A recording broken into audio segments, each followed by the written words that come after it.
Other news, the Russian election hacking scandal took a very unusual turn today. Yeah, the top Republican in the House in charge of investigating the controversy went and told President Trump what he knows before telling the rest of his team. Democrats are livid, and many say there is no way he can continue to lead the investigation.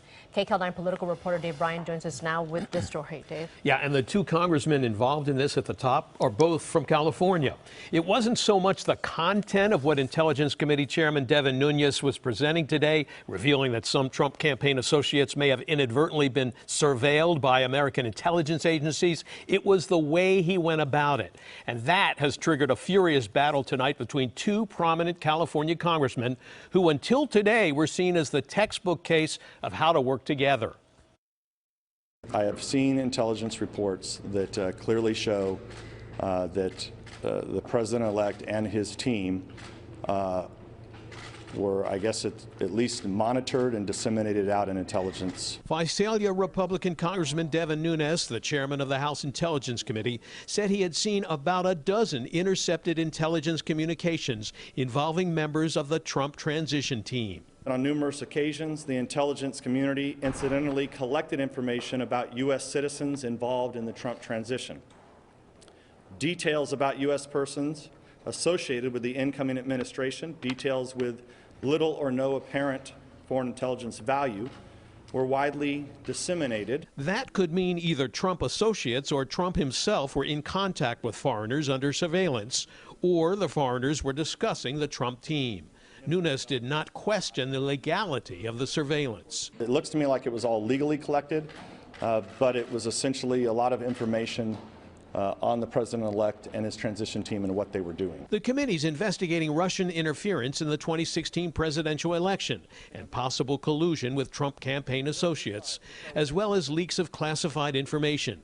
But Nunes made it clear the intelligence operations he's referring to were not about that. I want to be clear, none of this surveillance was related to Russia or the investigation of Russian activities. But while Nunes rushed to inform President Trump in person at the White House and briefed House Speaker Paul Ryan and held two news avails with reporters, he was not apparently in any hurry to inform his fellow Intelligence Committee members about the new material, including the ranking member and fellow Californian Burbank Congressman Adam Schiff, with whom he had worked side by side. This is not how you conduct an investigation. You don't take information that the committee hasn't seen and present it orally to the press and to the White House before the committee has a chance to vet whether it's even significant. Schiff says the actions of Nunes in this case raise serious questions about the chairman and the committee and whether they can conduct the investigation the way it should be done, impartially and fairly. The chairman will need to decide whether he is the chairman of an independent investigation into conduct which includes allegations of potential coordination between the Trump campaign and the Russians, or he is going to act as a surrogate of the White House because he cannot do both. Former Deputy Director of the CIA, Michael Morell, who supported Hillary Clinton in the presidential race, told CBS Evening News anchor Scott Pelley that Nunes could have handled the intelligence information more carefully. It sounds to me as if he did not get these reports directly from Mike Rogers at NSA, but somebody else brought them to him. It would have been much more appropriate to have gone back to Director Rogers to ask about the reports, and then it would have also been appropriate to have discussed that with his committee and not run to the White House immediately. Nonetheless, President Trump, when asked if he feels exonerated now about having made the wiretap charge against former President Obama, responded this way. I somewhat do. I very much appreciated the fact that they found what they found. Now, tonight, many Democrats and even a few Republicans are now calling for appointment of a special independent committee to conduct the investigation into the issues here. Representative Schiff indicated that today's series of events made the case for an independent investigator more than anything else he could say. Okay, so you're talking about an independent investigator. So what could the possible impact be on the president? Because there's a lot going on. We have health care, the nomination of Neil Gorsuch. I mean, How could this possibly impact him, just related to the independent investigation? Well, like you're indicating, the timing on this is really important, an important piece of this.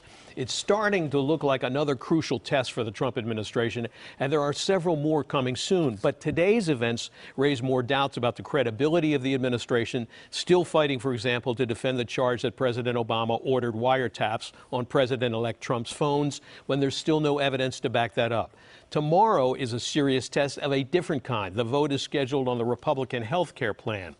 If the vote is postponed, or worse yet for the administration, the vote is taken and the bill doesn't pass the House, that would be a very serious political setback for the president, to say the least, Lena.